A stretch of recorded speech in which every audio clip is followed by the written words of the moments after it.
fica escondida lá atrás, você me envergonha.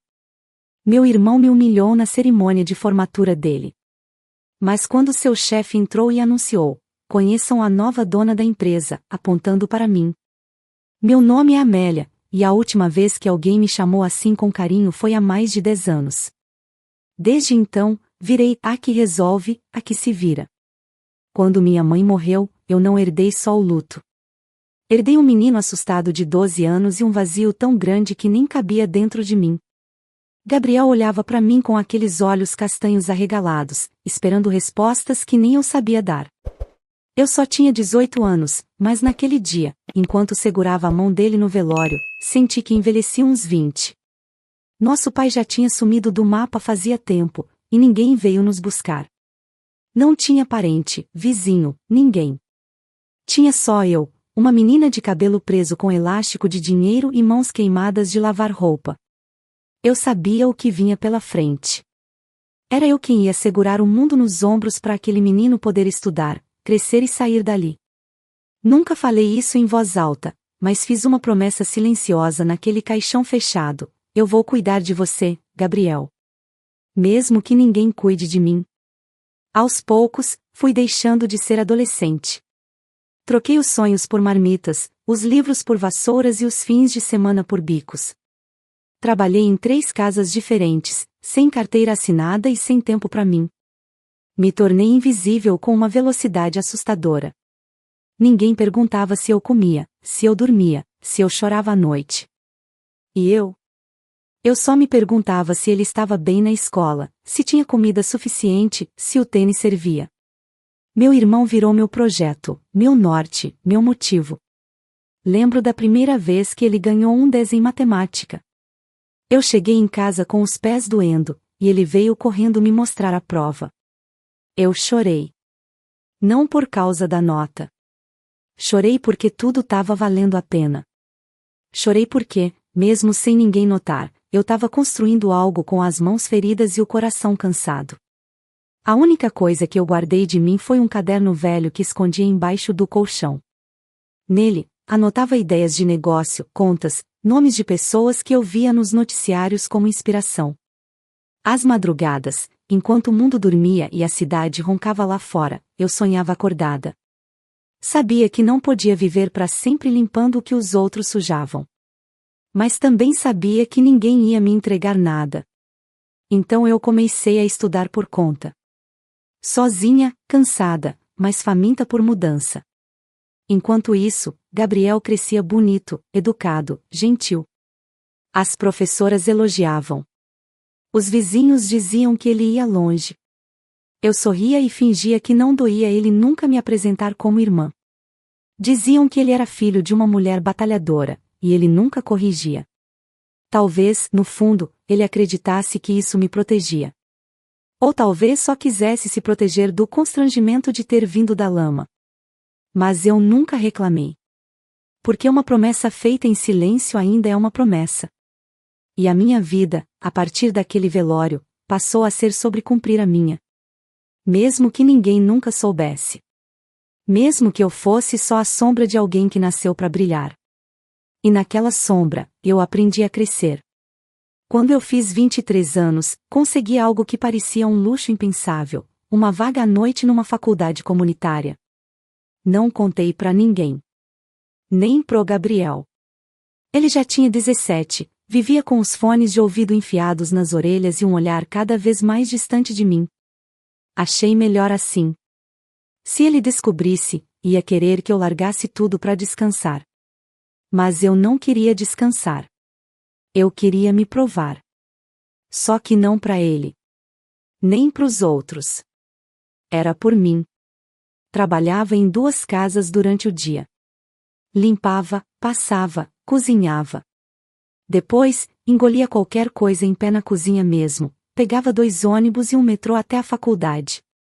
Sentava nas últimas cadeiras, perto da parede, e copiava tudo como se cada linha escrita fosse me puxando de volta para a superfície. Eu não era a mais nova, nem a mais falante. Mas era, talvez, a mais faminta. E isso, eu descobri, chamava atenção. Foi assim que conheci o professor Oliveira. Um homem calado, de olhar analítico e jeito que assustava os alunos no primeiro dia. Ele dava aula de empreendedorismo com um ceticismo tão ácido que desanimava quem sonhava demais. Mas eu gostava dele. Era direto. Verdadeiro. E, um dia, depois de uma apresentação minha sobre microempresas de periferia, ele me chamou na saída da aula. Você já abriu algum negócio? Ele perguntou, com os braços cruzados. Balancei a cabeça. Ainda não. Mas penso nisso todo dia.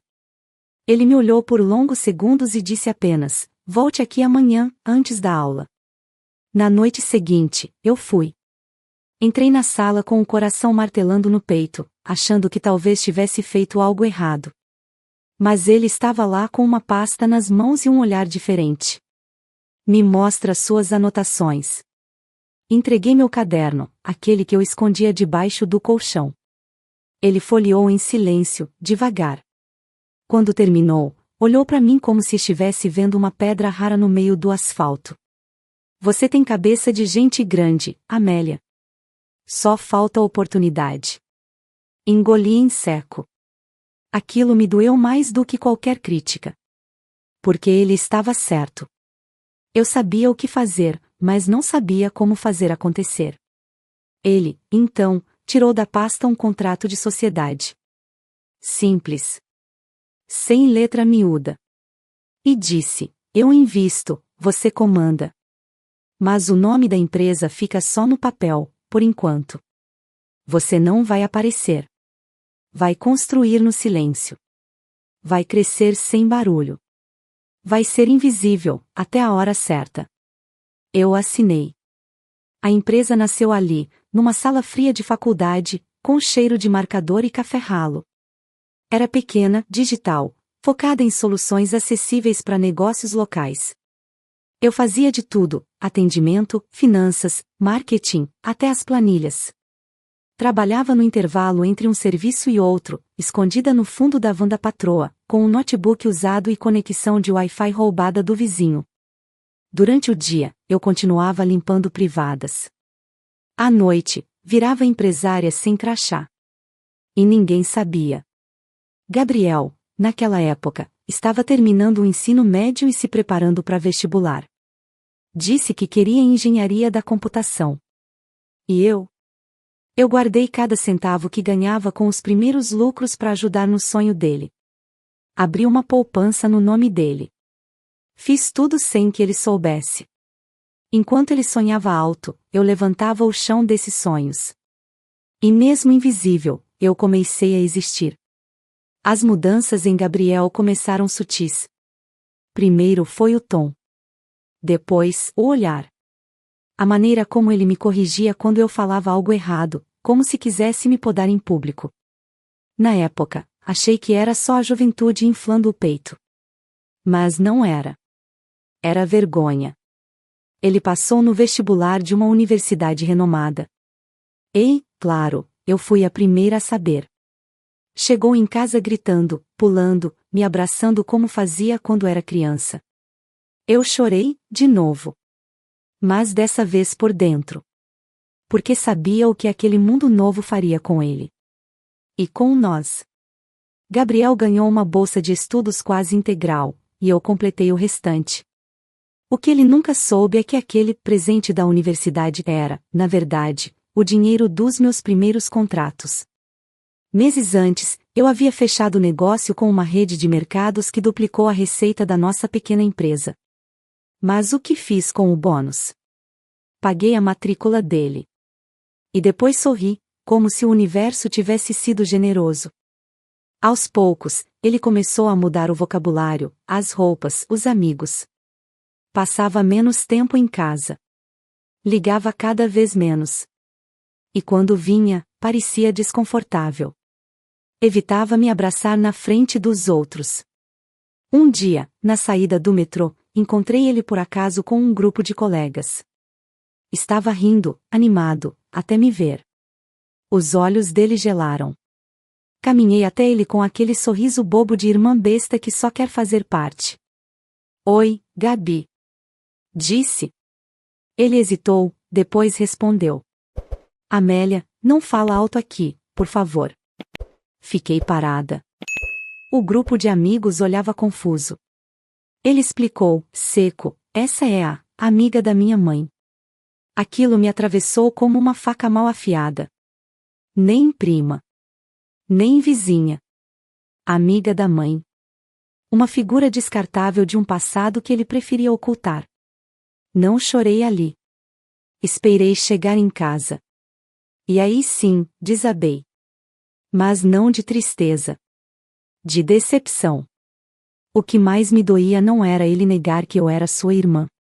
Era perceber que ele negava o caminho que o trouxe até ali. A fome que dividimos. O chinelo furado que revezávamos. As risadas com bolacha de água e sal nas tardes sem energia. Nos meses seguintes, percebi que ele construía uma nova versão de si mesmo. Nas redes sociais, postava fotos em ambientes sofisticados, sempre acompanhado de gente bonita, frases em inglês, hashtags motivacionais. E a legenda que mais me marcou: acredite no seu esforço. Eu vim de baixo, mas sozinho. Sozinho. Fiquei olhando aquela frase por horas. Como alguém escreve isso com tanto orgulho? E como eu podia ter feito tudo certo, e ainda assim não ser ninguém na história dele? Mas eu continuei. Comendo em pé, vivendo no modo silêncio, faturando cada vez mais. Porque enquanto ele reinventava o passado, eu estava construindo o futuro. Eu era a parte da história que ele quis apagar. Mas toda história mal contada um dia volta à tona. E ele ainda não fazia ideia de quem era a autora real da própria trajetória. A primeira vez que vi o nome da minha empresa em uma revista de negócios, eu estava com as mãos cobertas de sabão, lavando louça. A matéria elogiava a startup brasileira que revolucionava soluções digitais para o pequeno empreendedor. Falaram sobre inovação, impacto social, crescimento exponencial em 2 anos. E lá no fim, como quem menciona uma sombra, a fundadora, que prefere manter o anonimato, é descrita como alguém estratégica, discreta e de origem humilde. Sorri sozinha. Ninguém sabia meu rosto. Mas eu sabia quem eu era. A essa altura, minha rotina já havia mudado. Eu não limpava casas há muito tempo, mas ainda usava roupas simples. Trabalhava num coworking discreto, evitava eventos, recusava entrevistas. Mantinha o foco em expandir a empresa, formar equipe, desenvolver novos projetos, e acima de tudo, continuar ajudando os jovens de periferia a ter acesso à tecnologia. Foi num desses processos seletivos que o nome dele apareceu. Gabriel Dias. Currículo impecável, inglês fluente, projetos de destaque. Um dos finalistas para o novo programa de estágio da minha própria empresa. Quando vi a ficha dele, meu coração travou. Olhei para a tela em silêncio por longos minutos. Ele estava ali. Sem saber que era eu quem lia seu destino. Decidi não interferir. Deixei que passasse por todas as etapas, sem privilégios, sem favoritismos, exatamente como sempre foi entre nós. Ele entrou. Foi aprovado com louvor. A empolgação dele nas redes sociais era quase infantil, começando uma nova jornada na maior empresa de soluções digitais do Brasil, grato pela oportunidade. Grato, sem saber por quem. Nos primeiros dias, ele passou reto por mim. Talvez porque estava distraído. Talvez porque eu estava diferente. Talvez porque, para ele, eu jamais poderia estar ali. Mas em uma manhã qualquer, na copa da empresa, nossos caminhos se cruzaram. Eu saía com um café na mão quando ele entrou e esbarrou em mim. Opa, cuidado aí. Ele disse, sem nem me olhar direito. Desculpa. Respondi, num tom baixo. Ele limpou o paletó com uma expressão de nojo. Você trabalha na limpeza? Fala com o pessoal do segundo andar, o café tá sempre morno. E saiu. Fiquei ali, parada. Não por mágoa. Por confirmação. Ele era o mesmo. O mesmo garoto que apagava as pegadas de quem o levantou. Que cuspia no degrau anterior da escada, sem imaginar que a escada era minha. Mas continuei calada. Sempre fui.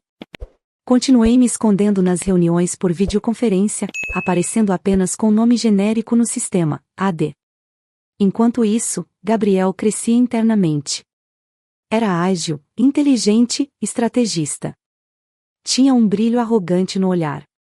Sabia onde queria chegar, mas não fazia ideia de quem estava no topo.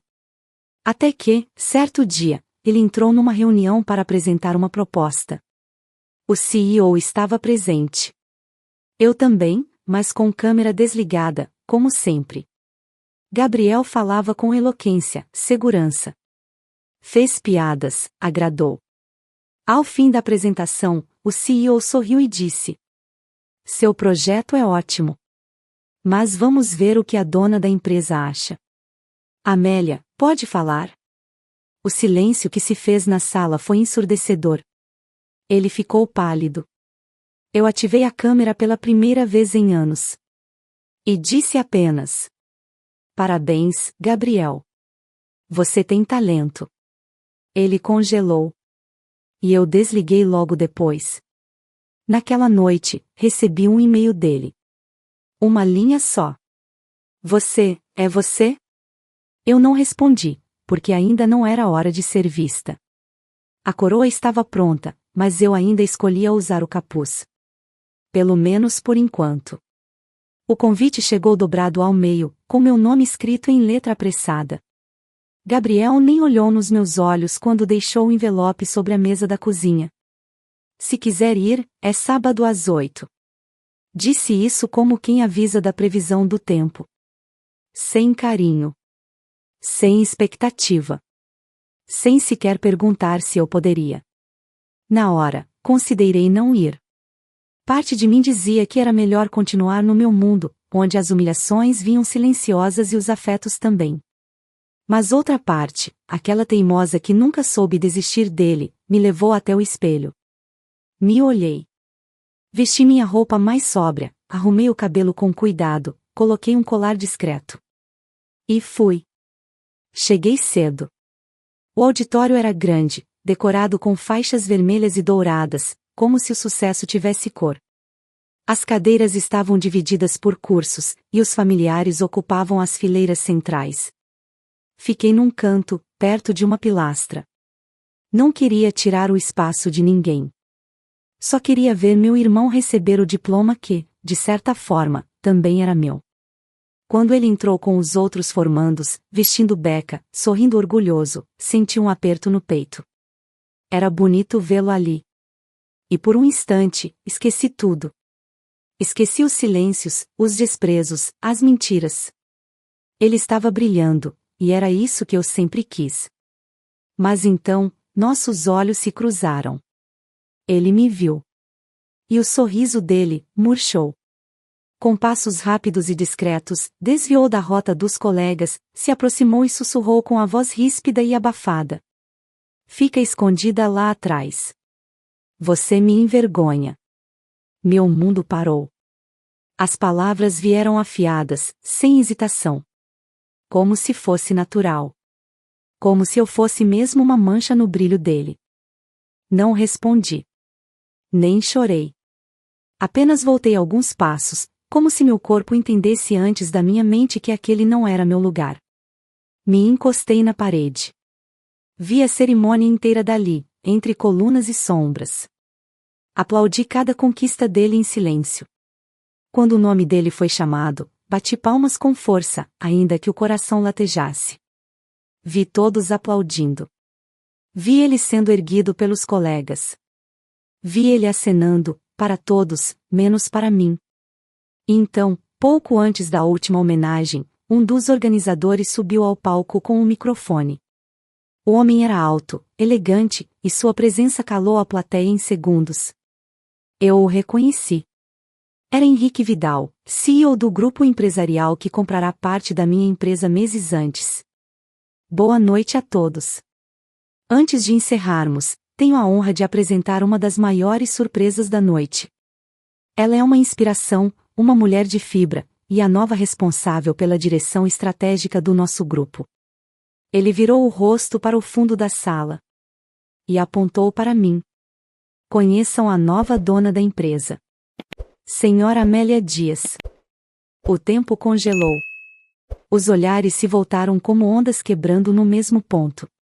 Gabriel ficou imóvel, com a beca pendendo no ombro, como se pesasse uma tonelada. Um de seus colegas murmurou algo ao lado dele. E o eco do nome Amélia se espalhou como um choque elétrico. Caminhei até o palco com passos calmos. Pela primeira vez em muitos anos, deixei que me vissem. O holofote tocou meu rosto. Eu subi com a cabeça erguida. E quando parei diante do microfone, olhei para ele. Não sorri. Não chorei. Não me vesti de vingança. Apenas respirei fundo. Obrigada. Foi tudo o que disse. E naquele silêncio sepulcral, ele viu. Todos viram. A mulher que ele mandou se esconder era, agora, quem mandava no palco. O palco estava quente. Não pela luz do holofote, mas pela atenção. Nunca fui de procurar olhares, mas ali, eles me perfuravam por todos os lados. Senti os olhos de pais, professores, amigos e desconhecidos me varrendo da cabeça aos pés, tentando entender como a mulher escondida no fundo da plateia podia ser a figura central daquele encerramento. Mas o olhar que mais pesava era o dele. Gabriel não piscava. Ele sequer respirava. Ficou ali parado, com a beca torta, a boca entreaberta, e uma expressão que eu nunca tinha visto antes. Não era só choque. Era reconhecimento. Pela primeira vez em anos, ele me viu. O microfone diante de mim parecia um abismo. Mas eu não estava ali para me explicar. Não devia explicações. Não queria palmas. Não queria admiração tardia. Eu só queria encerrar aquele ciclo do jeito mais fiel a quem eu sempre fui, com dignidade. Obrigada pela recepção. Repeti calmamente, olhando para os formandos. Desejo sucesso a todos vocês. E, principalmente, que nunca esqueçam quem esteve ao lado de vocês quando ninguém mais esteve. Porque a vida tem um jeito curioso de inverter os papéis quando menos se espera. Minha voz saiu firme. Sem tremores. E naquele instante, eu senti, não era orgulho o que eu estava vivendo. Era paz. Desci do palco sem olhar para os lados. Os aplausos vieram hesitantes, depois cresceram. Mas eu já não ouvia mais. Meu corpo estava no salão, mas minha mente caminhava por cada corredor apertado da casa onde cresci, cada vassoura que empunhei, cada lágrima que engoli. Lá fora, o ar era outro. A noite estava úmida, com cheiro de flor e asfalto. Sentei-me no banco de concreto do estacionamento, deixando que o silêncio me envolvesse. Foi quando ouvi passos apressados atrás de mim. Amélia. A voz era inconfundível. Fraca. Desnorteada. Gabriel parou a poucos metros, com o diploma na mão e o rosto ainda pálido. Você é a dona da empresa? Assenti com a cabeça, sem sorrir. Só olhei nos olhos dele. Por quê? Por que nunca me contou? Por que ficou calada esse tempo todo? Cruzei as mãos no colo. Respirei fundo. Porque se eu tivesse dito, você teria se afastado mais rápido ainda. E porque eu nunca fiz o que fiz esperando reconhecimento. Ele passou as mãos no rosto, como se tentasse acordar de um pesadelo. Você tinha tudo isso, e deixou eu te tratar como nada. Porque não era sobre mim, Gabriel. Era sobre te dar uma chance. Você só não entendeu que, ao tentar apagar minhas pegadas, estava apagando o caminho que te trouxe até aqui. Ele sentou ao meu lado, sem jeito. Ficamos em silêncio por um tempo. O tipo de silêncio que fala mais do que qualquer frase. Ele tentou me tocar o ombro, mas recuou. Eu não mereço te chamar de irmã, né? Virei o rosto para ele, e pela primeira vez naquela noite, sorri. Um sorriso cansado. Sem ironia. Sem raiva. Você não precisa me chamar de nada. Só precisa lembrar de onde veio. Ele baixou os olhos, e naquele instante, pela primeira vez, Gabriel não parecia um homem formado. Parecia de novo aquele menino pequeno, no enterro da nossa mãe, esperando que eu dissesse o que fazer. Mas agora, não era mais meu papel dizer. Levantei. Sacudi a roupa, ajeitei a bolsa no ombro e disse apenas: cuide bem do diploma. Eu cuidei bem do caminho. E fui embora. Sem virar para trás. Porque naquele momento, pela primeira vez na vida, eu sabia que não era mais quem ficava. Eu era quem seguia em frente. No dia seguinte, a primeira coisa que fiz foi desligar meu celular. Sabia que ele tentaria falar comigo. Sabia também que não estava pronta para ouvir. Não era mágoa. Era cansaço. Depois de anos sendo ignorada, não seria o choque de uma noite que justificaria um novo papel para mim naquela história. Eu era a irmã só na ausência, a sombra no fundo da sala. E talvez fosse exatamente ali que ele me queria. Invisível, mas funcional. Passei a manhã no escritório da empresa, acompanhando um projeto novo de incubadora para jovens empreendedores da periferia. Vi um menino de 13 anos apresentar uma ideia brilhante de aplicativo para entregas em comunidades sem CEP. E naquele sorriso tímido, vi um pouco do Gabriel pequeno, antes do ego engolir a essência. Aquilo me doeu, de um jeito bonito. A vida seguia. E ela sempre me mostrava onde valia a pena investir amor. Naquela tarde, o inevitável aconteceu. Encontrei Gabriel na sede da empresa. Ele não sabia que eu estaria lá. Eu também não esperava encontrá-lo. Ele estava parado no corredor, segurando uma pasta, como se não soubesse o que fazer com as próprias mãos. Quando nossos olhos se cruzaram, ele congelou. Eu apenas continuei andando. Mas ele me seguiu. Amélia, me escuta, por favor. Parei. Virei devagar. O rosto dele estava abatido, olhos vermelhos, e um tremor nos lábios que nunca vi antes. Eu fui um idiota. Um covarde.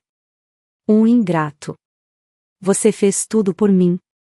E eu só não quis olhar.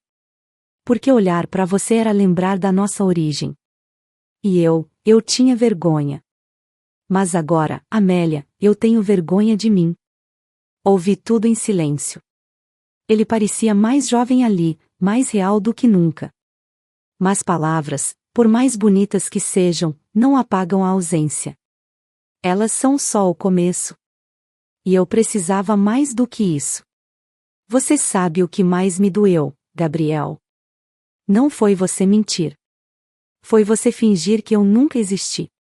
Como se eu fosse um erro que precisava ser apagado para você brilhar. Ele abaixou a cabeça. Você tinha tudo. E eu nunca quis nada seu. Só queria que, uma vez, você olhasse para mim e dissesse obrigado. Mas nem isso. Ele levantou os olhos devagar. Obrigado, Amélia. Por tudo. Por mais do que eu merecia. Eu não fiz por você. Eu fiz porque eu prometi que ninguém mais te deixaria sozinho. Nem mesmo quando você fez isso comigo. Ele quis dizer algo mais, mas eu levantei a mão. Gabriel, não tenta me encaixar agora no papel de irmã que você negou por tanto tempo. Eu sou a mesma mulher que você mandou se esconder na formatura. Eu continuo sendo aquela. Só que agora, você me viu. Ele assentiu, derrotado, e deu um passo atrás. Foi a primeira vez que o vi sem escudo, sem vaidade, sem máscara. Pela primeira vez, Gabriel não tentou se justificar. Se algum dia você quiser caminhar ao meu lado, ótimo. Mas não venha tentando consertar o passado com frases bonitas. A verdade pesa mais do que palavras. E saí dali. Sem raiva, sem pressa, sem medo. Naquele instante, percebi, eu não precisava da aceitação de Gabriel. Eu não precisava que ele me enxergasse como irmã. Eu só precisava seguir inteira. E agora, eu estava. Porque, depois de tanto tempo, a verdade finalmente pesava no lugar certo. E não era mais sobre ele. Era sobre mim. Hoje faz exatamente 1 ano desde aquela noite em que Gabriel me mandou me esconder. 1 ano desde que meu nome foi dito em voz alta, diante de todos, como se eu finalmente tivesse permissão para existir. Mas a verdade é que ninguém nunca precisou me dar essa permissão. Eu é que levei tempo demais para entender que minha história merecia ser contada, mesmo que tivesse começado no silêncio. Muita coisa mudou desde então. Gabriel não saiu da empresa. Eu não o demiti, embora muita gente esperasse por isso. Ele continuou trabalhando, mas de forma discreta, quase tímida. Parou de tentar impressionar. Passou a ouvir mais do que falar. E isso, para ele, já era um começo.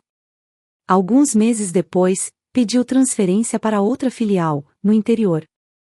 Disse que queria aprender de verdade, começar do zero. Eu autorizei sem resistência. Não por raiva, por respeito. A jornada dele, a minha, e as distâncias que às vezes precisamos manter para curar. Ele me escreve de tempos em tempos. Sempre e-mails curtos. Coisas como consegui fechar um projeto novo, ou li aquele livro que você adorava, agora entendi. Nunca mais mencionou o passado. E eu? Eu também nunca mais mencionei.